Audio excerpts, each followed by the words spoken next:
A combination square is a measuring tool you use when building with wood, masonry, or metal to make sure something's straight, even, and level.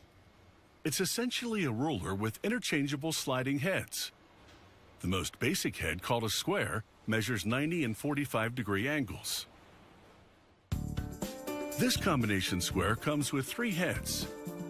They lock into a groove on one side of the blade. The blade starts out grooved but blank. So to etch the graduations into it, they first coat the surfaces with photoresist, a chemical that hardens when exposed to ultraviolet light. Then they flash UV light on both sides of the blade through polyester film negatives of the graduations. The light hardens only the photoresist it hits through the clear parts. The rest remains soft. After manually masking the groove, workers put the blade through a photochemical etching machine. It washes off the soft photoresist that's in the pattern of the graduations, then hits that bared steel with a metal-eating salt solution, etching the graduations into the blade. Everything else is masked by hardened photoresist, which they wash off afterward. The blade measures in imperial units. They set it in this machine, which registers the location of the 1-inch mark. Then grinds down the end of the blade until it's precisely 1 inch from that line. They run the blade through a sandblaster. It shoots glass beads onto the steel surface to make it microscopically rough. This will give the chrome plating a matte rather than glossy finish, making the graduations easier to read. Before plating, they clean the blade by dipping it in acid. Then they submerge it in the electroplating tank for about 15 seconds. Now the steel blade, with its graduations on both sides, is plated in chrome. The next step is called black filling. They apply black enamel paint to both sides of the blade, then wipe the surface clean. The black remains in the recessed graduations, making the numbers and lines easier to read.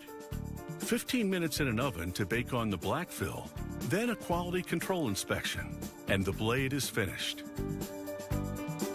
Meanwhile, in another part of the factory, this computer-guided machine uses both milling and drilling tools to machine forged pieces of steel into heads. This is the forged square head before and after machining to its finished shape. The next step is to harden the steel. They place the head into a furnace for 3 minutes at more than 1472 degrees Fahrenheit. The head comes out covered in black soot, so they sandblast it clean. The surface is now prepped for painting.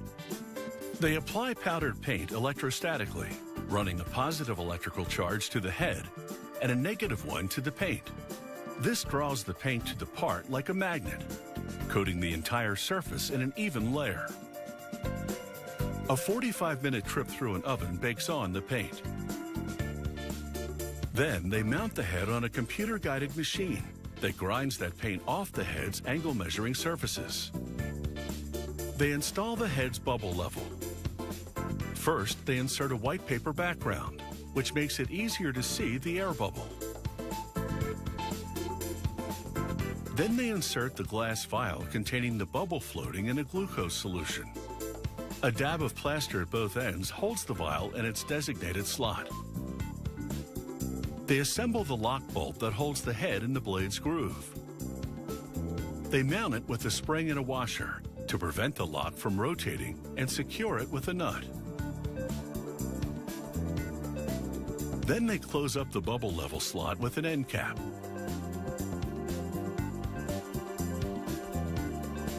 They run the unpainted angle measuring surfaces against a buffing wheel to polish the steel to a shine. The last step, inserting a scribing awl into its slot. You use the awl to make a scratch mark when you take a measurement. Now, the final assembly. The square head,